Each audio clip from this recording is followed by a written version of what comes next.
everything stops with you, the buck stops with you, and certainly when you deal with private equity and exit, you certainly feel that.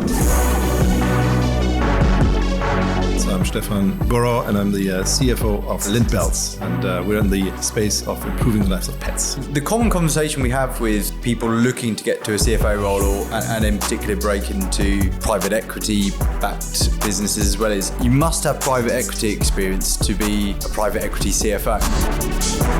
You don't have a lot of time to do anything really.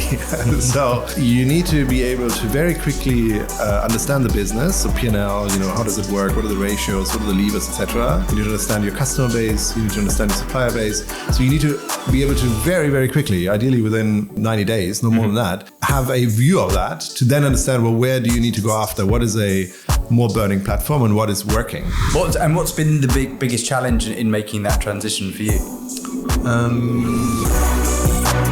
Rightly or wrongly, for a lot of accountants, shall we call them now, the comfort blanket is knowing that 1 + 1 = 2, not a different number.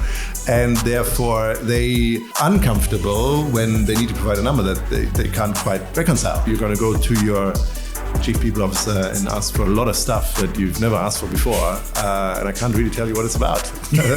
What's the most challenging thing you've been asked by an investor? I feel like I wanted to ask you if you have a pet.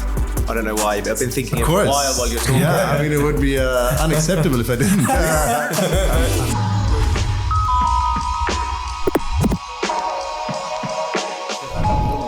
Good afternoon, Elias. It's actually good afternoon. I should have had another coffee, clearly, to get started. But thanks for coming in. As a starting point, can you just tell us who you are and what you do? Sure. So I'm Stephan Burow, and I'm the CFO of Lintbells, and we're in the space of improving the lives of pets. So that's what I do. Fantastic. And tell us a bit about how did you end up becoming a CFO?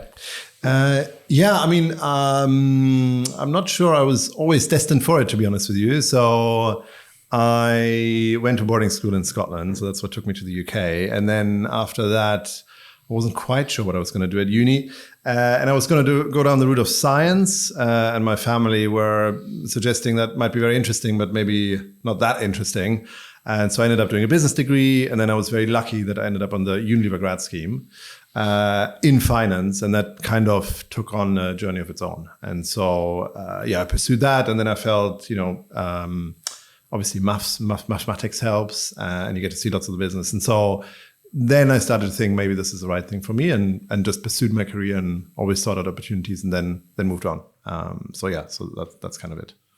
And you moved obviously from a big sort of global consumer organization like Unilever to move into more sort of startup, scale up organizations. How did that come about? Yeah, great question. So I think Unilever is a great grounding space to learn actually soft skills more than anything. I mean, you get some great accounting experience and hard skills, but the soft skills of how do you interact with people, all that stuff is great. It's obviously a very large organization, 120,000 people at the time or whatever. And I think at a certain point in time, I just felt, you're just a cog in a very, very big machine, and, you can work for another 10 years and another 10 years, and then you become VP and SVP and, and I was just feeling a little bit, I don't want to say disillusioned, but I felt I'd seen enough and I wanted to change. And I wanted to do something differently. I wanted to do something different. And so, I did Unilever for years. I then did tobacco. I then went back to Unilever for a few more years. And so after 10 years of that big corporate experience, I felt, as I said, I want to do something a little bit more, not meaningful, but feel like, get into a different space. And at the same time, I had friends in the startup scale-up world. And so I tried to look for some sort of bridge from that big corporate into a startup scale-up place. And I was very lucky to join dunnhumby, which was and is part of Tesco. And they just acquired 2 businesses, one in the US and one in Germany. And they needed someone that was kind of able to stitch them into the dunnhumby fold and ultimately the Tesco fold, which was a very interesting experience. And so that was my first foray into that. Did that for about a year and a half. And then Dave Lewis, who was at Unilever at the time, became Tesco CEO. He changed the org quite a bit. A lot of people I got made redundant, and I was like, well, I probably want to do something else now. And ideally, I wanted to go further down the route of startups, but I couldn't quite find the right thing. And I ended up at Virgin Media, and within about 4 weeks, I got a call, and it was, hey, have you heard of Gousto? And I was like, well, no idea what they do. And then, needless to say, about 3 or 4 months later, I ended up starting there for what was a five-year journey of quite a bit of growth. Yeah, and then from there, I went to where I am now. So, yeah. Did it kind of fulfill your need to kind of make a difference, have more of an impact? Did you find that, moving from the big corporate to that, it did work? Yeah, absolutely. And I think for me, I'm a very, I value pace, right? So I'm quite naturally impatient, and I mean, much to the dismay of anyone that knows me, I always want to move quite quickly. I get, even my morning commute, we talked about it briefly, I get very impatient. And so I think for me, it's the pace is just different in a small organization. You decide something today, tomorrow let's enact, by the end of the week, you see a change. Whereas in the big corporates, naturally, it is just a slower process. And so for me, as much as I thought it was about having more impact, it was also in the end about you just see a quicker change in the organization as a result of your action. So it's a bit of both. And I certainly did see that for sure in Gousto, for sure in Lintbells, every day pretty much, So, When you're hiring now, can you identify that trait in people? Great question. So I'll talk a little bit about people, maybe as a sidestep. So certainly what I always thought about when I looked for a new job, that it was there needed to be 3 things that were true. So one, I needed to value the culture, which is for me, do I like to have a beer with a person? Would I actually enjoy that? Mm-hmm. Sounds quite naff, but it's important to me. The second one is growth. I value growth, right? It's easier to have a growing P&L, more money to spend rather than having to squeeze costs out. So it makes for a more fun environment. And the third one is the product. Can I relate with the product, at least to some extent? And I think when you interview people, getting into the motivation for why they want to join your company beyond just the job is the right job for me or whatever, helps to unpick some of that. But it's certainly tricky because there are lots of people that are in big corporates that want the startup gig. I'm not sure that everybody really, the reality is quite different to what they have in their mind. Then really it's okay. What have you done about this thing that you talked about yesterday, not 2 weeks on. So half the time I'm successful, half the time probably not. Yeah. It's like you say, it's an incredibly difficult thing to identify because lots of people want it. They want to make the move, but until you see them in action in the environment, it's very difficult to tell. Yeah, and it's about, can they give specific examples? How do they think about it? Can they think on their feet? Can they effectively prioritize? And it's all about, have they got real examples? It's very easy to talk conceptually, theoretically, but have you done this before? Mm-hmm. And also, what do they do in their private life, maybe if they don't have a professional experience example? So, yeah. And so Gousto was it was hyper growth, wasn't it? It was a bit of a rocket ship at one point in time as well. And what did in that period? What did you learn? Yeah, great. I mean, Gousto was a transformative experience for me. I have nothing bad to say about it. I learned loads. I joined in 2018. The business at the time was already doubling, and then COVID happened, and obviously we're all at home. We need to eat. I mean, the business just flew. I think management was really well equipped to do right decisions, but it would be a lie if I didn't say that COVID obviously tremendously helped, right? I mean, conflation of those things was really great.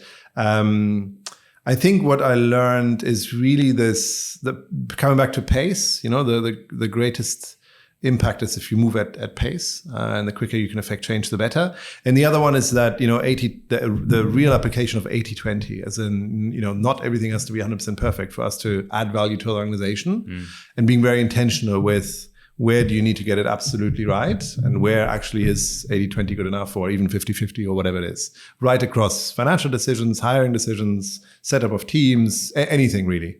So those, I think, are the 2 big things that I took away from that experience. I mean, there were loads, but those are the biggest ones, pace and 80-20, and being very intentional with what you spend your time on. And what is it? Timo, our founder, also German, he always preached, focus on the thing that you are best place to add value to, and everything else someone else really should do. The things that I'm really great at, and that's what I should focus on. Everything else the team should do, other people should do. But and if you focus on that, you can really get a great deal done in the nicest sense. So, do you look back on your career and think that having worked in Unilever as a training ground was still a great start for you in terms of, lots of people talk about best-in-class processes, systems, and then being able to translate that into the startup environment? Do you think it was still the right foundation? I think so, absolutely. Absolutely. So, in fact, when I look at both Gousto as well as Lintbells, where I am today, most of the senior management are people that have that duality of big corporate experience. They know what a good process looks like, what best in class looks like, etc., and the combination of having got the fast-paced experience. And I think certainly at Lintbells we are quite intentional with seeking those people out, and not necessarily being a training ground in the nicest sense either. As in, you have to have done it before you come to us. What I've seen in other places, not by way of personal working there, but through friends, is that, startups that only have the entrepreneurial, straight from uni into a startup, they great drive, great ambition, very, very smart people. But the lack of, what does good look like sometimes then hampers the organizational growth. So some balance certainly helps. Yeah. Yeah. And then you've sort of moved on from Gousto into number one finance role. Tell us about that transition, and I guess at that point the buck stops with you fully. Yeah, happily. So I go one back again to Gousto. I was very lucky that I joined under a CFO, Sally, who gave me great freedom. She actually moved to another role within the organization. I then worked for Timo a little bit directly, and then we had Jim come in to set us up for potentially a bigger exit or whatever. That didn't happen, but I was given a great degree of freedom and learning. So the step up from being a trusted partner to the senior leadership team of that wasn't that great. But it is certainly a step up. I mean, as you said, everything stops with you, the buck stops with you. And certainly when you deal with private equity and exits, and we might talk about that in a second, you certainly feel that. I do think it comes back to focusing on knowing what you're good at and knowing what you're not good at, and how do you solve for the things that maybe you're not so good at. My value, and I think it all comes back to people. I mean, we talk about financial capital, but it all starts with the human capital for me and the people you have. And so whenever I've sought out a job, I've always focused on, as I said, culture and product and growth. And the culture part is, can I see myself working with you? Are we clear on what I bring to the table? I'm also very clear as to what I don't bring to the table. And so as I was going through the process for a number of opportunities, and I was speaking to the Fiona, the CEO of the current place I work in, I was very open with, this is what I'll bring, which is, a great drive, great pace, thinking about strategy in the future and all of that. And I can build a great team. If you need the perfect accountant that, is clued up about every accounting standard, that's not going to be me. And she was very happy with that exchange, that contract almost. And so that gave me, I guess, confidence from day one that, I'm the right person for the job. But yeah, it was a step up, and you try and close any gaps you have as quickly as possible. Yeah. And we keep the common conversation we have with people looking to get to a CFO role, and in particular break into private equity backed businesses as well, is a lot of people get very frustrated with, you must have private equity experience to be a private equity CFO. I have this conversation every week with different people. What's your take on it? Yeah, I mean, it is a bit like the job behind the bar that you're not getting because you haven't worked behind a bar before. So it is a bit like that. I would say that nothing prepares you. You can read all the theoretical literature, the Deloitte, four corners of a CFO and all that paperwork, but nothing really prepares you for what it then means, because set of stakeholders, like the environment is different, the stakeholders are different, the deals are different, etc. So there will always be a learning curve, and therefore having seen that before is tremendously helpful. Obviously, I had not to that extent, but I think if you come back to do the people that you're working with or working for, is there that trust that you're the right person? And are you looking for that? So is the primary angle into the job not one of have you got this experience, but hey, this is everything else that I bring, and therefore are we happy that bit I can somehow close? And that's probably the better route in, rather than getting stuck with, well, have you got the experience, yes or no, and therefore if the answer is no, you're out. I think that's a helpful angle to potentially get a route in. And in reality, there are lots of advisors, there are lots of people to help you. There are people making money out of helping you in the process too. So that is there. But yeah, it is, and you need a bit of luck as well. It's clearly not that straightforward. What's been the biggest challenge in making that transition for you? I think that particularly in private equity, and it depends who the PE house is, of course, but you don't have a lot of time to do anything really. So you need to be able to very quickly understand the business. So P&L, how does it work? What are the ratios? What are the levers, etc. You need to very quickly understand the organization. Who are the people that sandbag in their budget, who are the people that have a good team and not so good team. You need to understand your customer base. You need to understand your supplier base. So you need to be able to very, very quickly, ideally within, as quickly as possible, certainly 90 days, no more than that, have a view of that to then understand, well, where do you need to go after? What is a more burning platform and what is working? I think that's the biggest realization maybe that I would convey to someone that's stepping into that job. Really think about everything that pertains to the business. You are in charge of value creation across the whole organization, not just what is the P&L and 3 financial statements. So much more hangs together with that.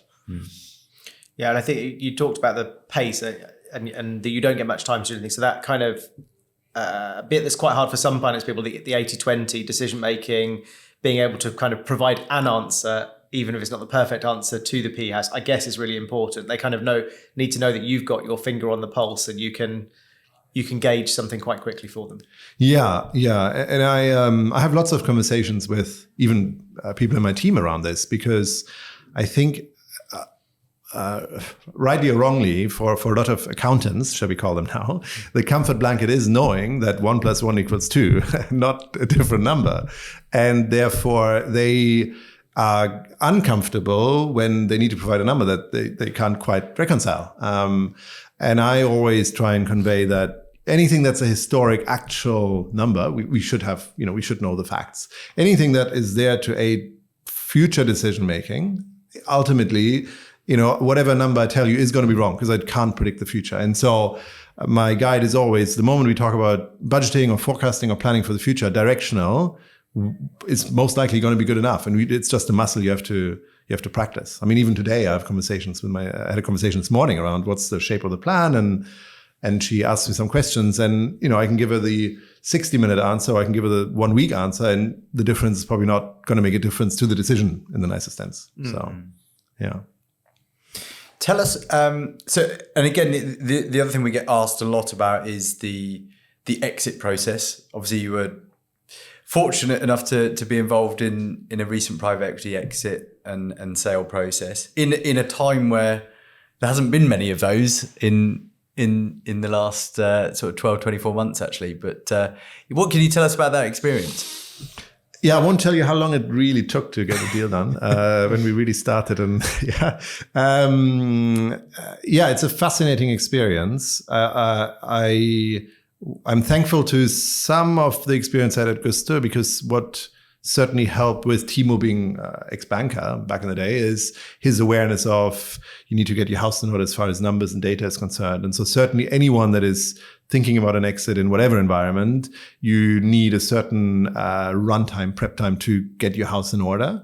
And so, we were in a decent shape, but there was certainly some fixing to do with regards to certain data points or volume metrics or this or that or the other, and that just takes time, and there's a lot of it. You meet various parties, they come with information request list. It's 250 questions. Every question could take 10 minutes or an hour. So you do the quick maths and you're like, this could take a very long time. And sifting through that and coming back to 80-20, what is good enough to give, where do we need to go deep is is important. So I think the first one is, get your house in order early, and don't think you can rush it. You really can't rush it. So we did that.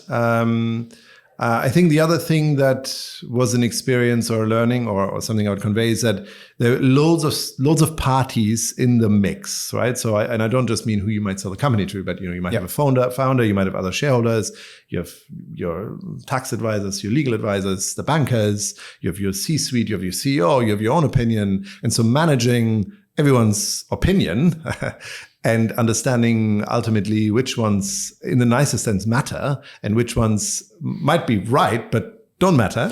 That is also a bit of an art, because you do get to a point where you don't have enough hours in the day to appease everyone, and you then need to focus on what actually will make a difference here and what doesn't. And so that's another learning. Just I guess reading, understanding who ultimately makes the calls, and what really matters, and what is a helpful opinion but doesn't. And what's the hardest thing about it? I think I would say two things. The first one is you need to be very good at very quickly assessing what are all the requirements in terms of managing stakeholders, data provision, etc., the workload, and being able to disseminate that to who is helping you with what in the most efficient and effective manner, so that you get through the most things in the shortest amount of time. That's really hard sometimes. And I think the other one is you need to do that in a way where most of the org are not in the loop. You're going to go to your chief people officer and ask for a lot of stuff that you've never asked for before. And I can't really tell you what it's about. And probably you're going to come for a few days. So that's the other challenge with that. Those two. If you can do that, then you can get through it. Yeah. Yeah. And from the sort of investor angle or board angle, what's the most challenging thing you've been asked by an investor that you've? Yeah, I'll answer that slightly differently, which is what I think is important is to align with the people that are selling. So your shareholders and the bankers and maybe the chair of the board and whatever, is what really is the value proposition that you're putting in front of someone. And if you're going after a potential 30 companies that might acquire you, is it the same for all 30 companies or is it slightly different? And therefore, are we going to have literally two different pitch decks, or are we trying to be one thing for everyone, in which case you might really not sell the business at all because you're trying to be, you're not specific to what they might be looking for. So the articulation of what the value proposition is for me is very important and needs to happen very, very early on, because otherwise you're still tweaking materials and what you say and how you position yourself when you're already halfway through with someone. And then it's very difficult to course correct or tweak the story. And if the reason I say that, if you get that right, then the questions from the investors are somewhat easier to answer because they're aligned with what you've been prepping for quite some time, rather than, you're asking me about how I fit into this market or this niche, when that's not, it's not really what I do. I'm just telling you that's what I do so that you might be interested in buying the company. So that becomes quite hard. I think otherwise there have been it's usually not difficult questions, because ideally you understand quite early on how well what the fit is, between them and us. And then the rest is just volume of questions and getting due diligence right. And as I said before, if you give yourself some time to get ready, ideally any red flags are issued out beforehand, you don't want to get into a process and know that there's some things that haven't been resolved yet, accounting wise or legal or otherwise. That's just not no-go. So. We talked a little bit about people. Obviously, we're also moving into an era of AI and technology and all these great things that's kind of unlocking. Is that something you've started to see influencing the business and your role as a CFO? Yeah, great question. So obviously, some PE or some people might see it as a direct opportunity to drive costs down. So, how do you deploy AI in the way that we answer call center calls, for example, or opportunities like that? I think for me personally, it's not necessarily about cost reduction, actually. It's about how do you get the people in an organization to work on more value-adding work. And so it's not about I'm going to take X person out of the organization, but they can spend their time doing more interesting and valuable stuff. We've certainly been exploring both the how can we leverage technology to do customer care tasks, whatever, as well as deploying things like Microsoft Copilot, et cetera, to help people be more effective. And I think with varying success. I mean, the other reality is that any AI company will obviously sell their product as the best thing under the planet. And the reality is not quite that yet. But I think it's amazing how much AI can help us every day. Absolutely. I mean, I probably use various tools every day to just give me a little bit of extra knowledge or help me find something quicker or whatever. So for sure. Yeah. So we asked this question earlier actually, but are we heading towards a world where we can expect a very, very small finance function, particularly in some of the smaller businesses? You might only have 2-3 people in the future. Great question. So I always, if I was really, I guess black and white, I would divide finance into two, right? So you have financial accounting and control, which is very much anything that happened in the past to today, and that's compliance, that's statutory accounts, etc. And then you have the forward-looking commercial business partnering and strategic finance, or call it financial planning. And I think certainly in the former, accounting and control, I'm sure that technology can do a lot, for sure. I think the bit that is forward-looking, because it is so much more about relationships and understanding the business, and when you say something, what do you mean, versus when you say something, what do you mean? I think there the opportunity is a little bit less, because it is still more reliant on the human element of decision-making. But yeah, certainly accounting and control, those things, technology will make inroads, and already is. So, yeah. Great. And away from that, then back onto people and leadership. What you obviously worked for some great leaders on your journey so far. What are the best pieces of advice you've had from leaders and bosses in the past that you've taken forward today? Yeah, so I won't regurgitate what I said already around 80-20 and that. I think a couple of other things are, one, really be very intentional with your time. So again, someone once said to me that, and I say this to my team, so they might laugh if they hear this, but I always talk about Outlook as your performance calendar. This was a phrase that we used at Gousto, which is when you look at next week or the week after the next 4 weeks, when are you at your best in any given day, or morning, afternoon, on a Monday or whatever, and how do you allocate the things you need to do against when are you performing at your best? And so that you're really optimizing the time and you have very little of unintentional activity. Now, in reality, not 9 o'clock till 6 o'clock is optimized, but at least the intent and the thinking behind it might yield a better outcome, a bit more productivity. And when you have 160 people or 200 people, it multiplies. So there's a bit of that. And I think the other one, and this is again in the realm of becoming a CFO, is, and I've seen this with more junior people, junior people want to demonstrate their knowledge by writing you a very, very long email, very technical. Like there's lots of information, but it's probably not as simple to understand as I might want it, and certainly not possible for me to share it with someone more senior or my peers. And so just keep it simple, do all the work. And the art is how do you distill it into a simple message, and ultimately what's the call to action here? What do we need to do? So those are probably the things. 80-20, pace, intentionality, and keeping things very, very simple. Brilliant. Do you enjoy leading teams? It sounds like it's a big thing for you. And what comes? Where does that come from for you? Sort of the enjoyment out of leading people. I believe in. The word sounds again a bit naff, but I believe in subservient leadership. So I certainly feel I'm one of the team, not their boss, so to speak. We all do different things. I have a certain remit to what I do, but we all have remits and we all come together to deliver for the greater good, for the business. And I really value giving back to people. I value sharing my experience. I value seeing someone grow and helping them overcome maybe their self-imposed limitations as to what they can do, because most of the time it's people's own limitations that stop them, not external factors. And so that I really enjoy, and I just enjoy being part of a team. And so by virtue of my role, I happen to be the leader of that team. But I think it comes from a very humble, subservient starting point that I enjoy that. Yeah. What's your secret to maintaining engaged teams and keeping them with you on the journey through tough things? And great question. I think it's about keeping it real, for lack of a better word, which is, I think it's important to call out what we see. So if we are going through I don't want to say an exit now, but through a difficult software implementation or some things are just hard at the moment, then let's get around the room and let's call it out. It's hard, and let's focus then on what can we do about it. What is within our control to change? I think people, for the most part, just want to feel heard.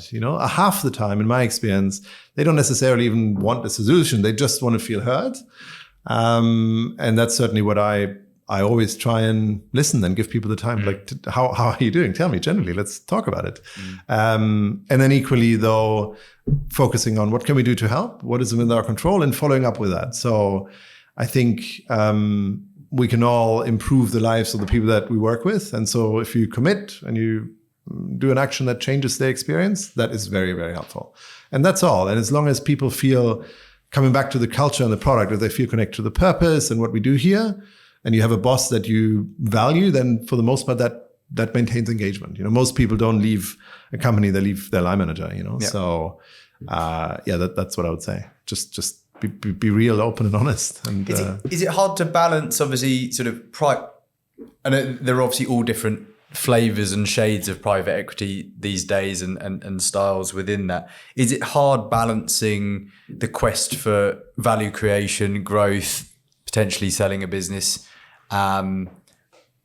with being very people-centric and focused?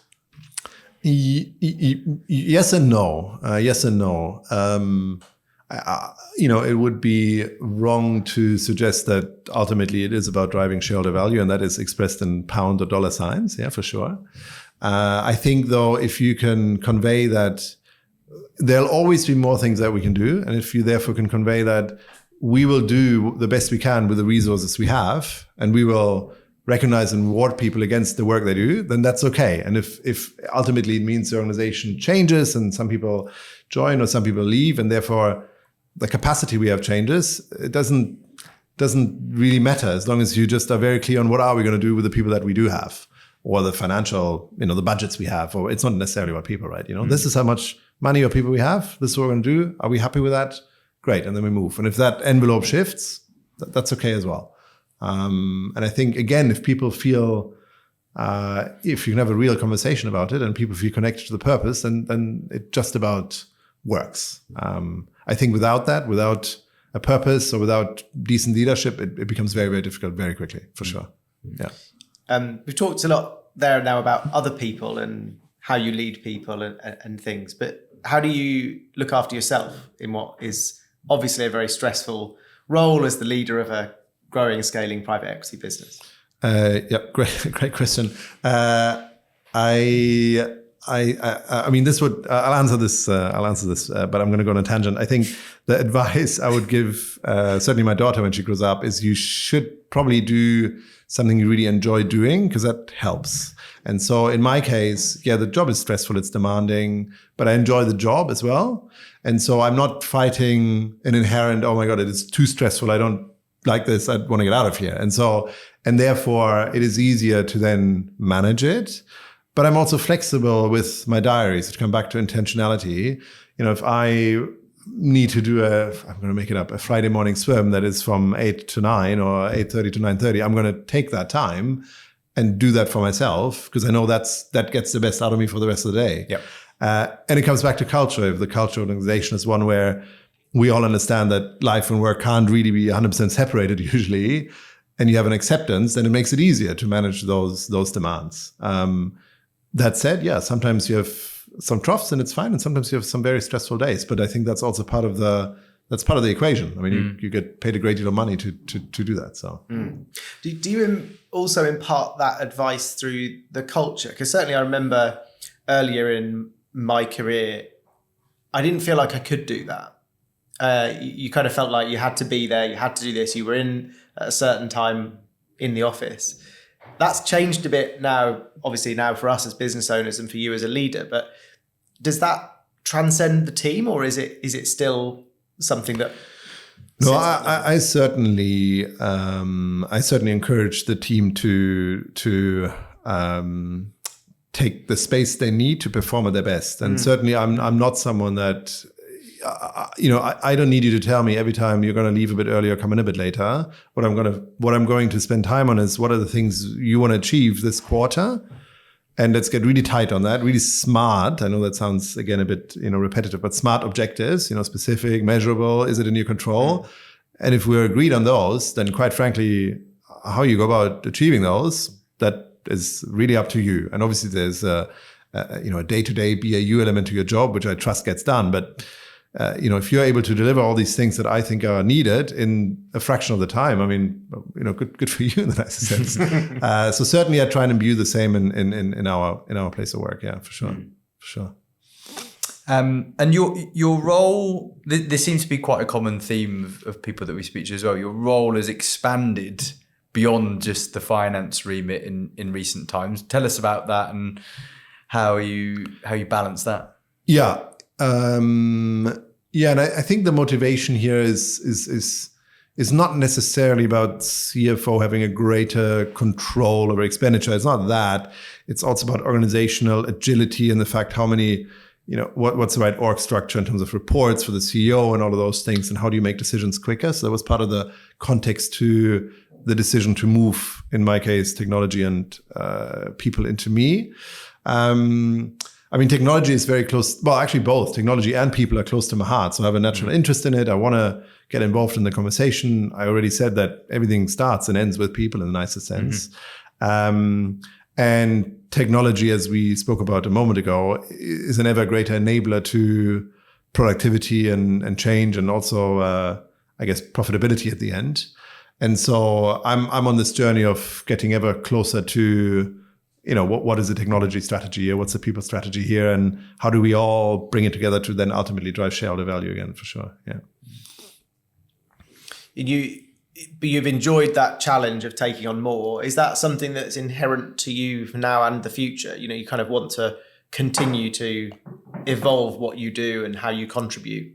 Absolutely. So I think the acid test for me is always whether, this may sound a bit funny now, but ideally, what I do today becomes redundant in a sense, because the people below me have developed the skills to do the job and step up into my role at some point in the future, so that there isn't a single point of failure if something happens to me. And so I think I was only able to broaden my scope into technology and people because the finance function, I don't want to say it's completely self-sufficient, but it's able to stand on its own 2 feet without my necessarily daily, tweaking and fiddling and whatever. I mean, obviously I'm very heavily involved and have opinions, and I set goals and objectives and where do you want to go. But, I can be here or I can be on holidays for a week and the thing doesn't fall apart. And so for me, again, it's about how do I learn and grow? And yeah, in the future, for sure, I'd like to think that there's more opportunity to do that. Yeah. Do you think you'd always stay in finance? Yeah, interesting question. I thought about this. I'm clearly not, a hardcore accountant. That doesn't excite me that much. And so I'm more on the relationship, forward thinking, get stuff done spectrum. Therefore, there could be a route into doing MD or another more broader role. Equally, I like finance because in my role, you have oversight over the whole organization. And obviously there's a part of the numbers part of the job that I still enjoy. So I don't know. I'm very happy with where I am. I could see myself maybe doing a broader organization role in the future. Yeah. But that's some time off, I'm sure. So, yeah. Have you, you've also had some great mentors over the time. A lot of people we speak to say it's important to have an actual mentor in getting to top jobs, etc. Is that something that's featured for you? Yeah. So I've, in my time at Gousto, Jim, the CFO at the time, who's still there, was kind enough to connect me with a couple of people. And it has been very helpful because it's someone that they've done the job. And so they can give you the conceptual knowledge of these are some of the things you want to consider, and they can give you some very hands-on support on, hey, I'm facing this challenge, and they can be like, well, this is where you're going wrong, or have you considered this or that or the other? So for what is an arguably relatively short amount of time you need to invest, I think you get a lot back. So I would definitely encourage anyone to seek that out. And I certainly always, I think everyone that has worked for me knows if they ever need me or I can be of help, they can come to me, and I try to give back in that sense. Yeah. This maybe comes a little bit into legacy, but kind of what do you, when you look back on your career in the future, the kind of 10 years time what do you kind of want to look back and say that you did or you achieved? Yeah, that's funny. I don't think about that too much, I will be honest. But I think, two things maybe if I think about it now is, one, I'd like to think that the people that have worked for me have grown their career with me, and therefore have been able to have more choice and options as to what they want to do next. And I'd like to think that when I look back, that has happened. So that's one. And then the other one is, through the companies that I've worked for, have we made a positive difference? There's certainly been a theme in most of my roles and companies that's been a theme. We're doing something that arguably leaves the planet in a better place. I mean, again, that sounds a bit naff, but I care for that. So that's about it. Yeah, no, it kind of forms into that intrinsic thing of like, why do you get out of bed every morning? What drives you though, doesn't it? And it feels like that purpose is really important to you as well. Absolutely. And it comes back to why, yes, the job is stressful, but at the beginning or at the end of the day, I still reflect on, well, I'm working class, by which I mean I need to work to make some money. And therefore, if I am going to spend my time at work, I'm doing it in a place that, I enjoy the people, I enjoy the product. I think we're doing good. And the people that are part of my team or the wider organization, we're getting better and better equipped, and therefore we're creating a better future for them.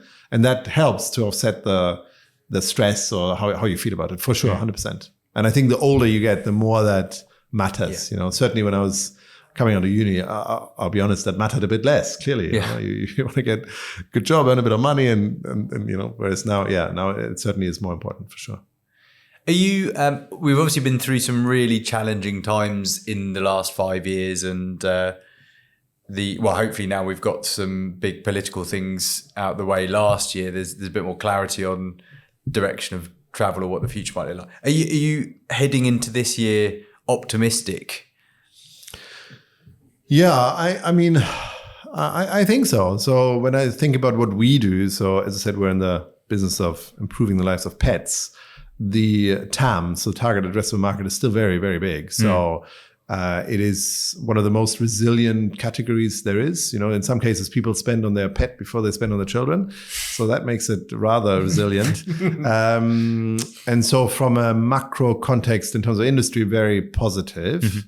Secondly, the value of our product is in the IP, intellectual property. So it's very difficult to do what we do if you don't know the IP. And so competitively, then we don't really have any concerns that someone would overnight catch up with us on that front. That said, there'll always be something that we can't predict. COVID, nobody knew COVID was coming 4 weeks before it happened. And so then it's about, how do you feel about the people around you and the team that surrounds you? And do you feel they can weather whatever change and adversity comes your way? And I feel very positive about that. So whether I look at, my finance team or the legal team or technology or HR, or I look across the C-suite or our investors too, actually, we're a very dedicated, bright and hardworking bunch of individuals. And so that fills you with confidence that there will be things that will throw us off course or attempt to throw us off course, and we'll be okay with managing that situation. So yeah, personally, very, very optimistic and grateful, I guess, to some extent as well. Yeah. Obviously, you've got technology now as well, as we've discussed. Cybersecurity threat seems to be more. It's going to be an increasing risk for businesses, and that's your problem, I guess, in your current role. How do you address that? Yeah, I should start by saying that we, have a very or the business rather, it's not me, right? The business has a very competent CTO under me. Sure. So with vast experience. And so in fact, we had a conversation this morning about penetration testing, believe it or not. And so we're very mindful of the risks. I think some startups are very aware, some startups are not. And so at least from an awareness point of view, this is something we need to be mindful of and fight every day. We're certainly on that. But again, something might come our way that we can't prepare for, and therefore just how do we respond? Certainly when you think about disaster recovery scenarios, the one you should just plan for, what if someone infiltrates your systems? Because that usually tests everything, every part of your business, right? It's certainly something we talk about reasonably frequently, how we're feeling, especially given that 60% of our business is direct consumer. Yeah. So lots of individual personal details, a daily operation that ships thousands and thousands of parcels out. So if something goes wrong, it very quickly goes very wrong. There is my problem, but thankfully I have a good CTO and a good team to help. Yeah. Are there other things that this year sort of, it's a horrible cheesy phrase, isn't it? But keeps you awake at night?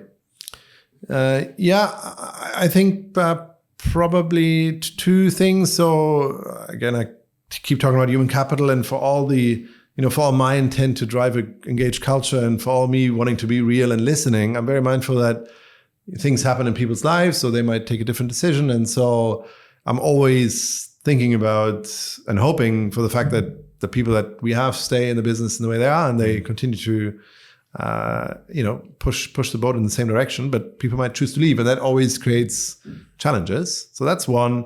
And I think the other one is that, yes, we have maybe a bit more political certainty, but cost inflation in the supply chain is increasing. So you have cost headwinds, and just how do you mitigate those? Because you can't necessarily always pass everything on to the consumer. So those are the two bigger things that I think about. I feel like I wanted to ask you if you have a pet. I don't know why, but I've been thinking it for a while you're talking. Yeah, I mean, it would be unacceptable if I didn't. I'm joking. I do. I do have a Jack Russell. She's long suffering.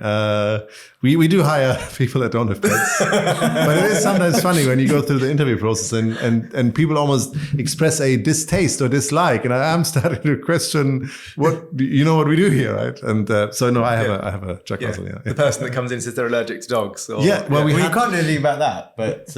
No, if you come in and say, I really don't like pets, then, it's a bit tricky, isn't it? Especially as we have sometimes a they may not be aligned to the purpose of the organisation. Yeah. So yeah. Excellent. Is there anything really unusual about you that people don't, or is there anything about you that people wouldn't assume that's probably a bit different from what people expect? Well, I didn't pick up a Scottish accent at all, considering you said you went to boarding school in Scotland. Yeah, only the German one. So I think what happens is I think I'm very direct, and I'm probably more direct than I like to believe. And so usually when people first meet me, they're certainly, people feel a bit, sometimes a bit of a fresh breath of fresh air. And then they realize I'm actually quite nice and quite amenable and that sort of stuff. So apart from that, no, I'm a pretty straight shooter. I tell you what I think. I value your opinion. I'm really interested in what you bring to the table genuinely, and then we go from there. There's very little hidden agenda with me. So no, I'm not sure there would be. Brilliant. Well, I think we've covered quite a bit today, but is there anything else important to note that you think we haven't covered today? I think in closing, I would just say that for those listeners that are maybe not even at the step of next job as CFO, but a bit earlier on, I think, in the early stages of your career, you definitely do want various exposures to various things and build the base of the pyramid, so to speak. The bigger the base, the higher the pyramid. Mm-hmm. At some point, though, you then want to flip into, and I think this is when it then comes into your next job as a CFO at a PE company, focusing on what are you really great at. It is arguably, I don't want to say it's too late, but trying to address all the blind spots and weaknesses is not going to get the best out of you. Focus on what you're great at. Find a company that values those things, and just be mindful of how you solve for the things you're not so good at. So that would be my counsel. When you're younger, build the pyramid, build the base. When you're a bit more seasoned, just find a company that values what you're really good at and lean into that. Whether it's people or whatever it is. I think going against it then makes it very difficult, because you're always competing against people that naturally are going to have a greater interest or energy behind what they do versus what you do. So that's probably what I'd say in closing. Super. Stephan, thank you so much for coming in. Thank you very much. Thanks very much, Stephan. Thank you. Cheers.